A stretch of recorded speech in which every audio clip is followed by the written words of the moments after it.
Hey, Michelle, thank you so much for coming on Fraud Busting. Oh my gosh, thank you so much for inviting me. Now, we both spoke, I think, at the ACFE conference, Yes. or the Central Ohio conference, and that's the Certified Fraud Examiners conference. I did not get to listen to your talk, but I know it was super highly ranked, and they couldn't talk enough about you. So I was like, I have to get you on the podcast. Now, you're really your focus is open source intelligence, or at least a lot of what you help people with. So now you are a private investigator, aren't you? Yeah, I'm a licensed private investigator. Okay, cool. So let's talk. I'm going to turn it over to you to do a better introduction than what I just did. So let us know, who are you? What are you up to all day, most days? This is when you always want to say, I like long walks on the beaches. I'm a Taurus. So my background is I've been actually doing investigations for 30 years and just aged myself right in front of you. And the first 10 years of my career, honestly, was a lot of economic fraud, financial fraud investigations. Mm-hmm. Back then, if you remember, or if our listeners remember, there was a lot of receiverships. There was a lot of savings and loans that were going into receivership. There was a lot of failures. Yeah, in the 80s. And it was back in the days when we actually had the RTC was still around. It was failing right at that point. So 10 years I did economic fraud, financial fraud investigations, but I got kind of tired of it. And 20 years ago, I started watching the internet. And the internet's been around a lot longer than that. But I started watching how sources started developing. And from then on, for about the last 20 years, I've been training open source intelligence. So utilizing informational sources off the internet to help identify association, movement, location, anything else. But primarily what I work with is about, I want to say 80% law enforcement, military intelligence, and 20% corporate sector. Wow. Okay. Because I have in my notes that you teach classes that the public can't come to. Now, normally, yes. I mean, there are times where the public classes that I teach are normally a digital safety online, and especially for predator grooming. So I created a program with Homeland Security out of Pennsylvania called Kids Safety in the Digital Age. So those are my public ones when I'm teaching women how not to be cyber stalked, domestic violence victims on how to try to hide their location or identity or just their personal information, and then kids safety. Wow. Okay. So I want to talk about the stuff that you can't teach the public, at least for a minute, because why not? So what do you do? And I assume you're just training law enforcement when you do that, and you're talking about tracking movement from people, and maybe even some behavior profiling online and things like that. You can, and you don't have to share all of it, but I'm just so curious. Can you fill us in a little bit on how our law enforcement is doing that now? Because it's kind of like a moving target, right? It is with new things coming out. So what do you think? Well, it's anything really in any investigation. It could be human trafficking. It could be drug trafficking. It could be a fugitive locate. It could be counterterrorism. And this more so than anything. I mean, here we are right now on a podcast. People are technologically savvy. And so now people are utilizing social media, and we always have those people. And oh my gosh, Tracy, you know this, they verbal vomit, even though they know somebody might be, investigating them or watching them or anything. They cannot stay off social media. And it's the same thing with our phones, our movement of our phones. But it's just taking these sources and trying to identify where that individual is, obviously for the purpose of an arrest. It could be, identification of a movement of a large organizational criminal organization. So let's say you have, a identified pimp, and we're trying to identify all the victims of that particular pimp, or a larger atmosphere of human trafficking. So, and again, a lot of this predator grooming, a lot of this advertising for our victims is via social media. So this is a large part of what I train. And when it comes to the corporate fraud, it's the same. Hang on one second. So you use this word a couple times, and I let it go the first time. The second time, not letting it go. Predator grooming. Can you define that just a little bit? Well, predator grooming is how our children are being contacted by predators. Okay. So predator grooming is very easy. Something simplistically of asking them, how's their home life, and all of a sudden they open up this tidal wave of how horrible something is at their home, because they can feed into that, right? That emotional tie. They start doing and presenting them with presents, or giving them online points for gaming, so forth. So predator grooming is getting that child, or it could even be an adult, but we're talking really more so on children right now.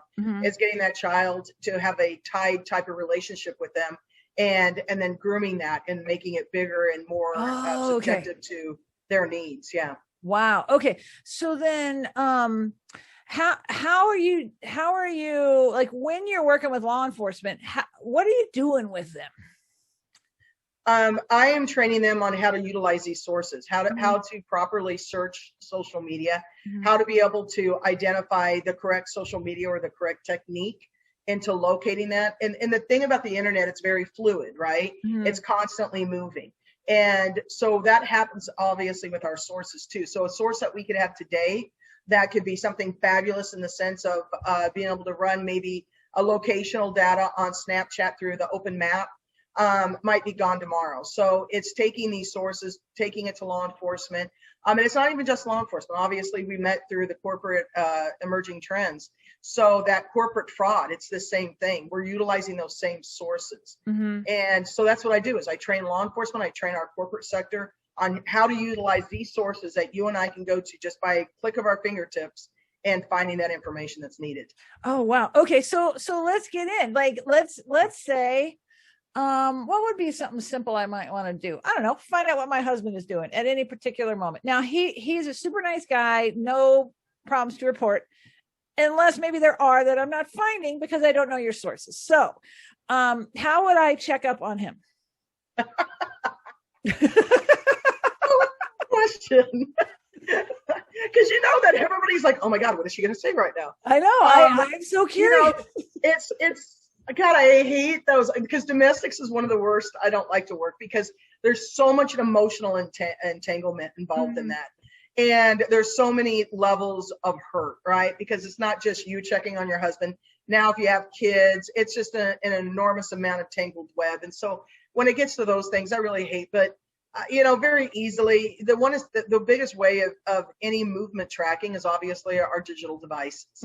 And I don't want to say anything publicly in this sense, because there are things that you can do. You can Google this yourself, how to track someone's cell phone, right? And there's so many different avenues on that.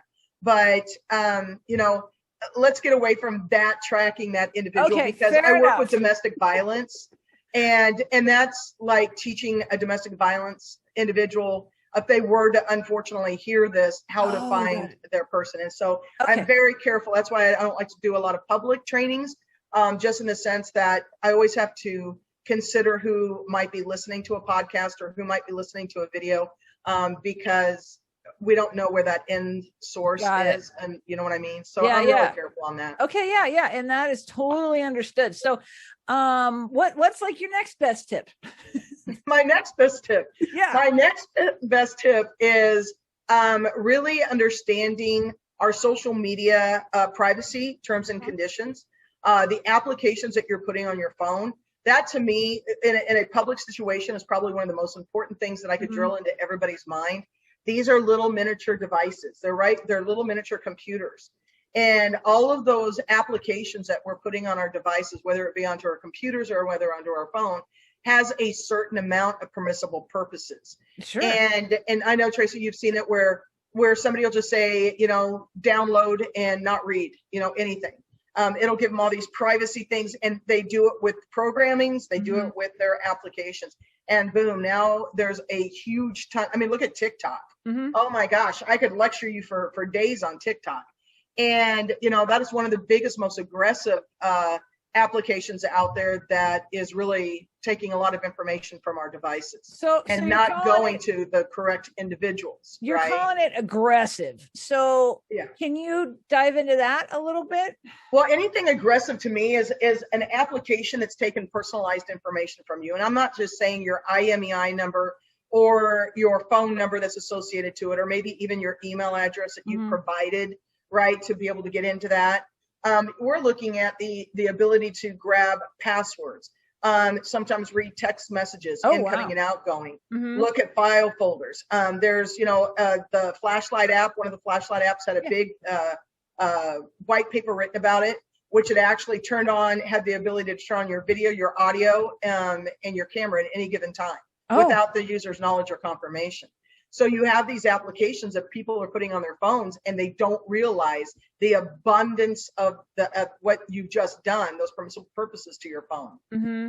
Oh, wow. Okay. And think about this real quick. Okay. If you have something that is very invasive, an invasive application, and now you're doing mobile banking, are you really in a encrypted situation? The application between you and your bank is absolutely, right? Mm-hmm. But what you've done to your phone is you don't know how badly you've compromised that device. And now all these passwords can be gathered. So you have to be very careful with what you're doing. Okay. So, I'm just going to be real honest. I do not have a password on my phone because because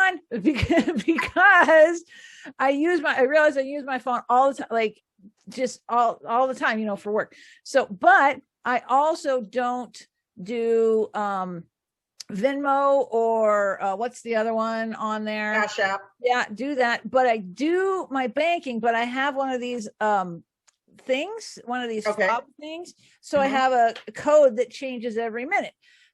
What apps should I take off my phone that could possibly be compromising my bank account? Or since I have the little key fob, does it matter?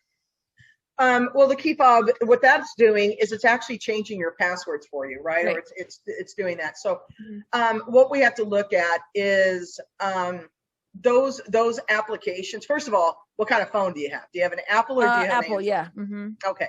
I'm a fan of Apple just because they do have a stricter type of security. Now, the one thing I'm going to say before I get slammed by somebody is nothing is 100% secure, right? You're going to have your Androids lovers. You're going to have your Apple lovers. I tend to prefer Apple devices.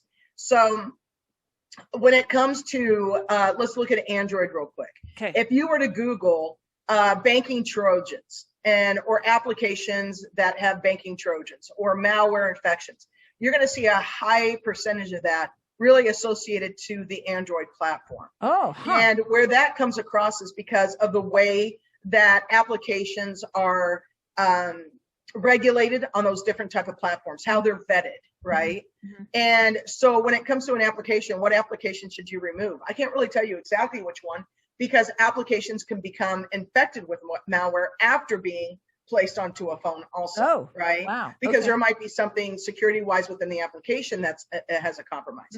So, but one of the big ones that we used to look at, and this is a few years back and it's still running, is flashlight apps. Flashlight, anything that's very popular. Like that's why I bring TikTok up. TikTok has been associated with the CCP, right? Gone back with Chinese affiliation. And so I always get the people say, well, who cares about, the Chinese? They can have whatever I want or whatever they have on me. Here's the problem with that is, first of all, that's not a very smart decision. But the problem with that, Tracy, is now you and I are in somebody else's phone. And I personally don't want to have my stuff compromised. So, look at the apps that have very large types, again, of permissible purposes. But then another point of this is, and the contention that I have, is how do we know that the developers are telling us all the permissible purposes of an application? Well, the Chinese aren't. I'll tell you. Oh, no, of course. Neither are the Russians. When we're done, I'm taking TikTok off my phone. I'm just letting you know that right now. Oh, my gosh. And I can send you so many things about TikTok. And well, you won't have to because I'm taking it off my phone. So, okay, good. So, all right. Now, when you're doing human trafficking, maybe drugs, even like counterterrorism, I know you said you were doing that. Hang on, I got to get my what's my camera doing here? Yeah, you just went a little blurry on me. I know. Hang on. Here we go. There you go. There you go. I'm back. Look at magic tricks. Isn't it? All right. So, what are you doing with like counterterrorism, drug stuff, human trafficking? Because there's some common threads to all of those. How are you researching your, people who may be up to no good And okay, how well, are you using it? let's take counterterrorism off the table because that's not something, again, I'll speak in a public. Okay, yeah, we're not talking about that. I'm scratching it off the list. Yeah, scratch that off. Okay. But let's look at anything to do with law enforcement investigations. So again, it's taking the ability of taking, just say, all I have is your name. Or even let's just say this. Let's say I have an address from you from 20 years ago. Okay. Or a phone number from you from 25 years ago. And that's all I have. Okay. Now, a lot of times you'll hear somebody, and especially when we're even doing corporate fraud investigations, well, this is all I have on the individual. It's like a 7-year-old address or a 7-year-old email address. The fact of the matter is, old is gold. I'll say it all day long. Really? I say it in all my trainings. Okay. Old is gold. Because the world of the internet is an interconnecting system. It doesn't matter how old something is. We can manipulate that into a search to give us current information. Like one of the sites that are out there, I could throw your name in it. And again, I want to be careful because, I don't want to have somebody do this to you. But I could throw your name in there or an address from when you grew up with your mom and dad. And I will have where you're sitting right now within seconds. Really? And yeah. And this is all open source. Anybody can utilize these sources. So we have to learn as individuals too, again, on how we can control some of that digital footprint. But that digital footprint is out there. And let's say, again, I'm looking at you. It doesn't necessarily mean I'm looking at you. It could be anybody associated with you now that allows me to see their footprints that ties me back to you. Oh, so wow. So that really is connected. Because I always use myself as an example.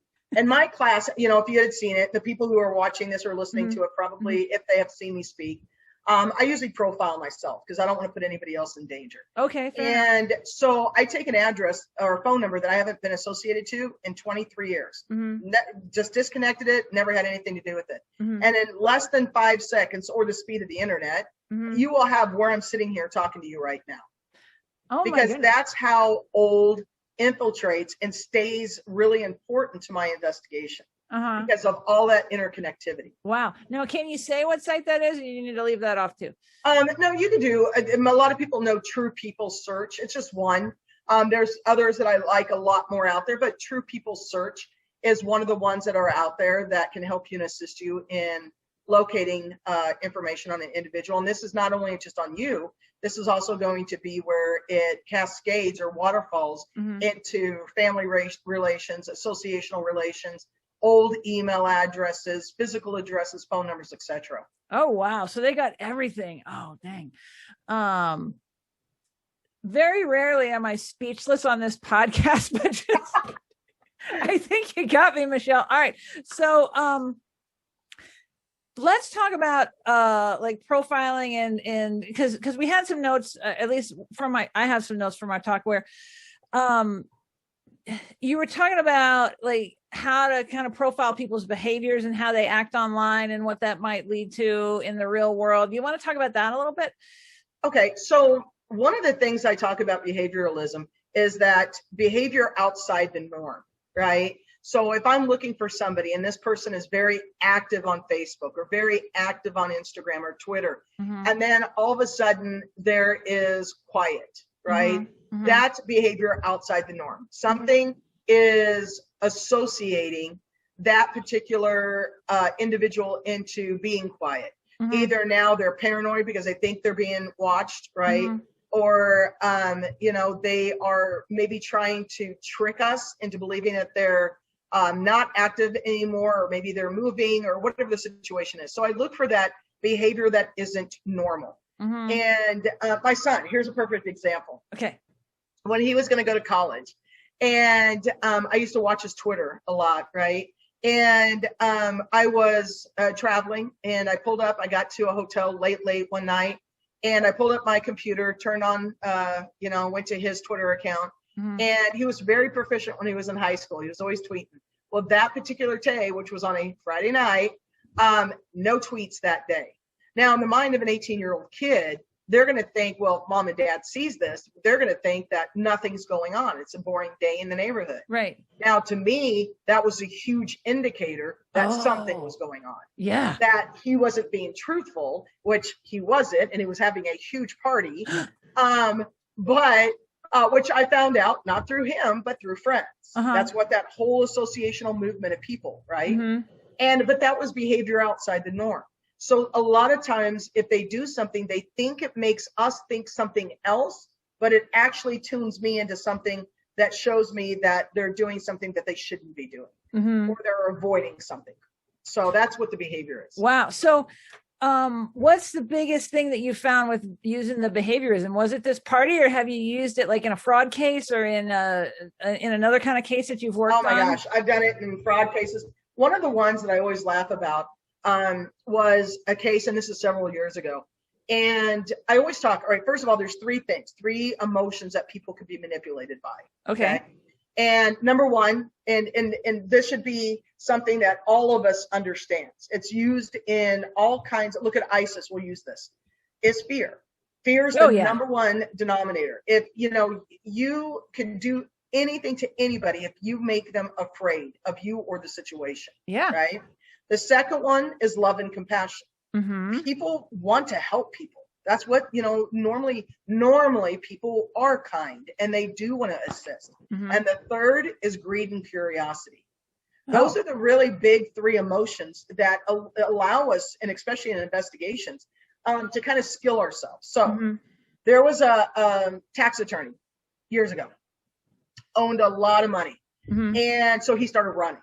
Well, he didn't really have the conversation of why he had to uproot his wife, because he had ripped off a lot of people, right? Oh. And so they end up moving, and I think he finally had to tell her what was going on, because they moved several times. Oh, okay. And so, but during this move, they were changing their names. Oh. And it took me a few months of chasing down leads on her, because she wasn't as paranoid as he was. He didn't want to go to prison, right? Mm-hmm. And she just wanted to keep living her life. And so throughout all these little leads that I had, and I can't remember because like I said, it was years ago, but there was this one thing that I found, and it was part of her middle name that was being used. So let's say hypothetically Elizabeth, and she was using Liz. Okay. And so I ended up tracking this particular woman, this name down, and I thought that I had the right person. So what I did is I worked on one of those three things. And the first thing that I knew that I was going to go after was greed and curiosity. So I went after her in the sense that I just gave a phone call. I said that I was with the company and that I was sending out a package to her. And but I was really confused because I don't think I had the right person. And I said, so you're social engineering right now. Yes. Okay. Yes. And this, like I said, is years ago. So let me preface this. And I worked on that part of her greed. And finally I said, well, okay, I'm going to go ahead and let you go. I'm so sorry I bothered you. And she's like, wait, just a second. And then she goes, well, what is it? And I said, well, I don't know. I don't really see what's in the package. I said, I just know it's an insured package. And then she's like, all right, well, don't tell anybody. Don't tell my husband, but that's me. And that's how I ended up finding her. And it was working on a behavior. I knew she wanted something because her behavior before was she was very, she spent a lot of money. Mm-hmm. And so her husband, who was, bringing in a lot of money illegally, she was spending it as fast really as he was making it. So I knew she probably still had that same behavior. Mm-hmm. And sure enough, I went after that greed and curiosity. And that's how I identified that I had the right person. And then once I identified that it was her, then I'm able to use all these open sources, find the social media that she now had under that name, turn it over to law enforcement where we now had the capability of utilizing court-ordered warrants, search warrants, and so forth. And but yeah, that was just an example again of how to utilize someone's behavior, knowing that she was a shopper, and then following the little cookie trail till I thought, well, I found somebody, and then I was able to verify it was her. Oh, wow. That's crazy. Now, how else have you used these tools? Because you've been at this a long time, and what are some of the bigger cases you've worked on, bigger stories that you have to tell that I know some of them you probably can't tell, but some of them you can, or you can get close to some cool information. Well, here's the thing with me. I'm kind of the puzzle maker, right? Mm-hmm. Or the puzzle piece person. Is if I work a full case, it's going to be usually for insurance fraud investigations, or if I'm doing a government case, which that's going to be off our table. But I would say probably one of the funnest I did, in the sense of from having just one little piece of information and then taking it through, multiplying it through multiple identities. So I had an individual that was supposedly hurt and did a multi-million-dollar insurance case and claim. And his main Facebook, he was always in bed and he was unable to do anything, and you know, the boo-hooing but then I found through going through his open public. Okay, the one thing I always say is do not friend people. And I think that's a very, very gray source. If you're conducting an investigation on somebody, you use what we can see publicly, because if it goes to trial, we want to make sure that we have not stepped over that line of privacy. Oh, wow. And so I saw a nickname somebody called him, just going through that open public one. So I ran that nickname. I did a Google search on the nickname, and sure enough, I found a username. Now, to me, a username is the social security number of the internet. If you call me and you give me somebody's social security number, what's good with that? Obviously, our databases. Oh, yeah. Yeah. If it's being sold in the dark web, maybe I can grab it. But primarily, the username is really going to be the most important tool for me. So I end up finding his nickname and then a username associated to that nickname. So then I ran with that. And when I did that, I ended up finding, because he would trick his username into, let's say, Big Boy 123. Okay. Then he would have Big _ Boy 123, Big Boy _ 123, _ Big Boy 123. Do you see what he's doing? Yeah. So he's changing one little piece of that username, but they were all him. And so then I ended up finding 2 or 3 Facebook accounts that he was, oh my gosh, it was so funny. It was like the 2 weeks before trial, he had hiked this huge volcano and skied down it. What is it when they do one ski? Monoski or snowboarding? Snowboarding. Okay. And you can tell I never done it. And and he snowboarded. He was an extreme athlete. And snowboarded, took this huge leap off this big rock, landed. They had all these videos. But right before he left for that, he made sure that he took a video of him in bed, sick and unable to move, on his real Facebook.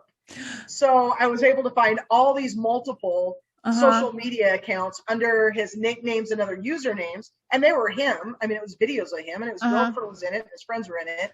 And it ended up being this great case. It was awesome. Oh my gosh! So then, was it like a workers' comp type case or personal injury? He said he wasn't an accident.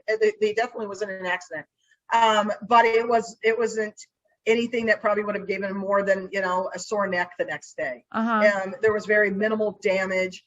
But he claimed that, being that he was young, he was in his mid-20s. His attorney was claiming that the boy would never live up to his, his ability to make maybe the money that he could have, because now he was bedridden. And the really thing on that too was for the snowboarding, 2 weeks before that, he was in the hospital with a broken arm because he did extreme mountain biking, where they bike on those really narrow trails. Yeah, single track. So he had fallen over the mountain, and he was banged up. His face was scratched up, his legs and everything. He had a broken arm. And again, this was all on all this other social media. Oh, man. Yeah. But he made sure when he took that video that day, or a photograph, the blanket was pulled way up on his neck. And because he was so bruised up. Yeah. Now, what percentage of your cases are like the kind where you're, I don't know, just guys sitting out somewhere or sending people out, following people, versus just seeing what's online? Like, have you seen that? Like, what's your percentage now? And have you seen that shift over time? Or tell me about that. 99% of my cases are computer-based. If I have insurance companies that need surveillance, I normally have 2 or 3 guys that, I'll have that put out there. But honestly, for me, everybody knows that my skill set is computers. And so that's 99% of my work. So I don't really see that shift so much. I think it might have shifted a little bit more so during 2020 because people were stuck at home working. So they weren't out doing that, going to the grocery store as much, going out, doing their activities where, there was a lot of video that would have been done or surveillance during that point. That was kind of taken away, and mine increased because people were more now online, more so. I mean, think about it. Everybody, look at the percentage of Amazon, right? The accounts that went up, the movement, the purchasing. Oh, yeah. So you had Amazon, you had food delivery services, you had telemedicine, right? That shot up through the roof.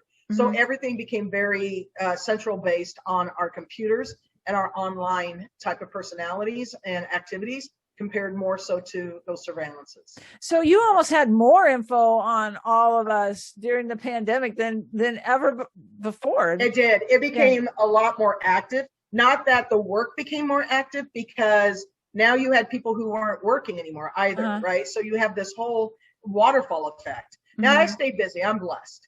But you did see some of that drop off because now you had corporations that didn't have the staff capability of following through on a lot of that stuff. But mine, yes, definitely was more picked up in the sense of trying to figure out what people were doing because of what they were doing online. Wow. Okay. So let's talk social engineering. You're good at it. And in social engineering, it's just creating a response out of people, like just using your intelligence and wits and social skills. So what's the most interesting time that you've used it to get a piece of information from people? Was it this I have a package thing, or was it something else? Well, gosh, there's so much. My first 10 years was really a lot about social engineering, because we didn't have data systems. We didn't have the sources that we have today, right? So a lot of our investigations was really done by social engineering. Social engineering for me as an investigator has changed drastically, in the sense that social engineering now, I'm looking and I'm training corporations on how people utilize that information that our listeners, that you put out on yourselves, and how we turn that into something that we can now utilize to either get into their corporations. Think about this. And I talk about social engineering now on a different level, because COVID has created a huge fear sector. And regardless if you believe in COVID or if you don't believe in COVID, or everybody knows that it exists, but whatever your status is and your beliefs on it, I can say a company with, let's say, 100 employees. And even though every single person has been told not to click links, you can shoot something their way with COVID cure, or new COVID vaccinations, or the new variant. Let's really scare people, right? And somebody's going to click a link. And so now that's considered a social engineering, right? But think about this. And because I know you have one, I have one, LinkedIn. Oh, yeah. I tell everybody, I don't know why anybody has one. I actually had to create a LinkedIn for one of my contracts. I never had LinkedIn. I still don't want to really have the LinkedIn, because what that does is it's a stepping stone to get information, not only about you, but now to drop your name into trying to get more information either about somebody you work with or a corporation you work with. So, and there's a lot of sources that are out there that provides, especially marketable data, right? Or scraping sites that now provide individuals' names, their email address, their phone numbers, their job positionings. That gives us an abundance of data now for somebody who is skilled in social engineering to utilize that information now to further that position where they're trying to go, or information they're trying to collect. Oh, yeah, for sure. Now, have you ever done the kind of social engineering where you end up sneaking into a business or something like that and seeing how open they really are? Oh, yeah.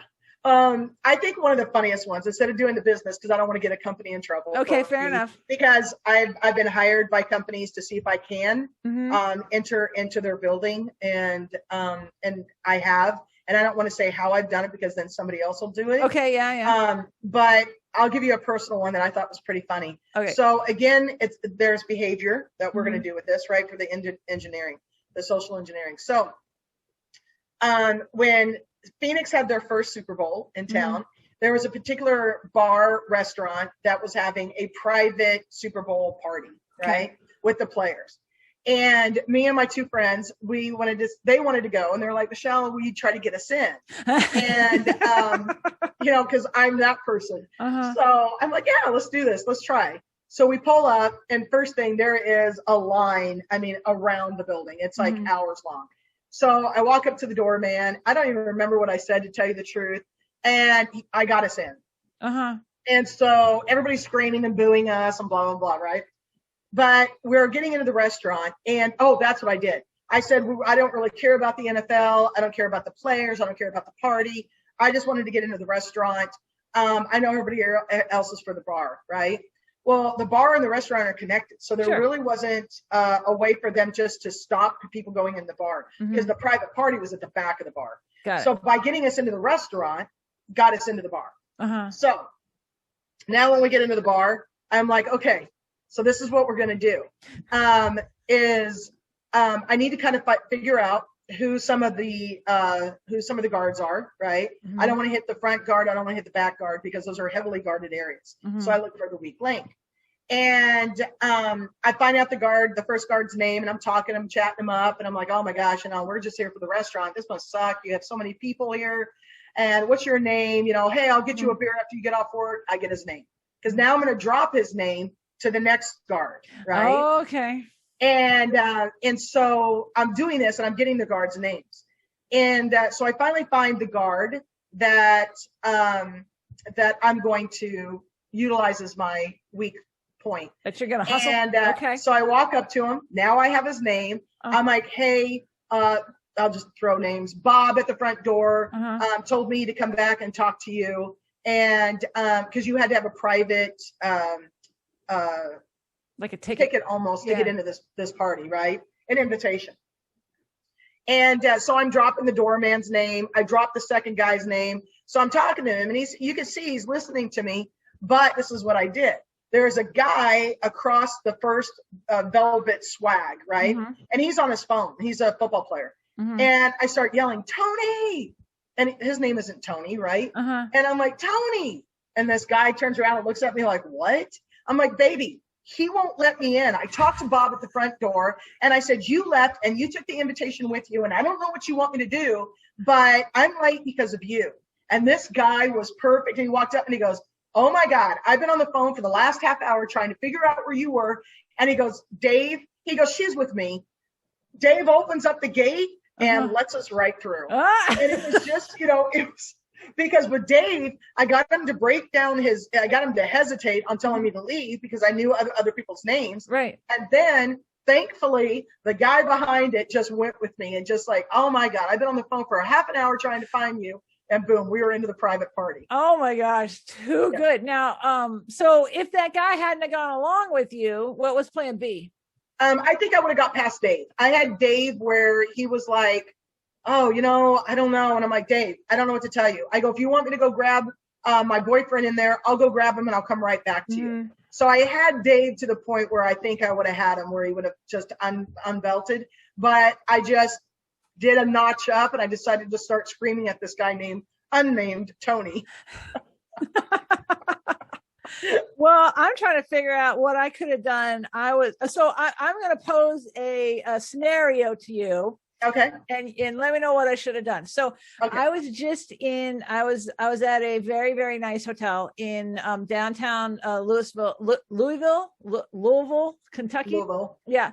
And there's a bridge across it that you have to walk across, or to get to the rooms, because I was speaking, right? Or you have to go way around and outside and all this crap. And the elevators were packed, and the hotel wasn't staffed well, except for in the one spot where they turned this bridge area, which was a bar as well, into a private party. So there's one security guy out there.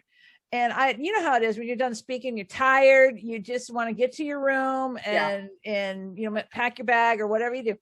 So I did my best to talk my way into that area, just to walk across. No luck. What would you have done?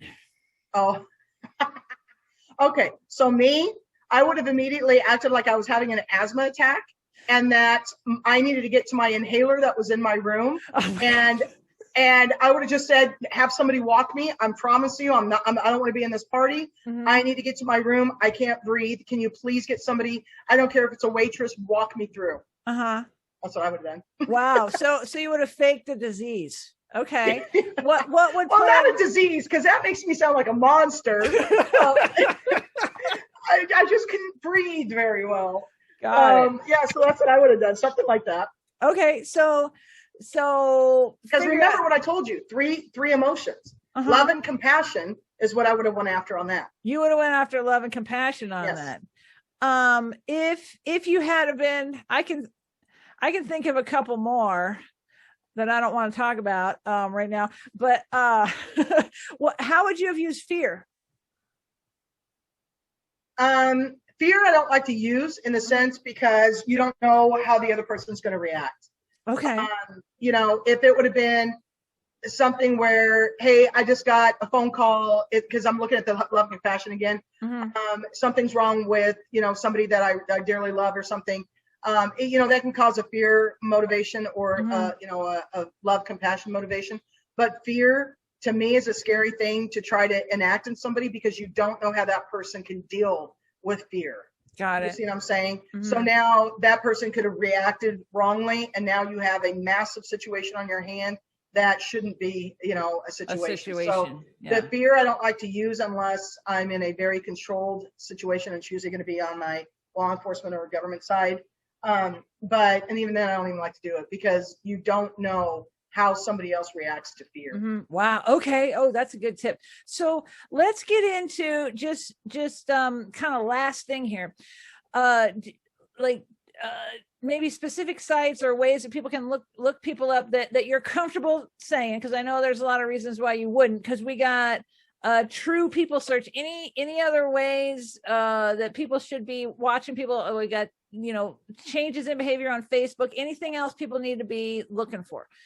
Well, you know, one of the things that I always tell everybody, when you're trying to do any type of research, whether it be on an individual, it could be a corporation, you know, it could be an organization, it could be a political campaign, is really Google is your friend. Now, Google to me, I will step back, because somebody out there will say, you don't necessarily like Google. I use Google, but I also protect myself, because Google, again, is a very large aggregator of our data and our activity. So one of the things that I would say, instead of just going strictly to a source, is, because one thing about sources too is I can tell you something today and it's gone tomorrow, right? So I'd rather give you this technique, is learn proper Google searching.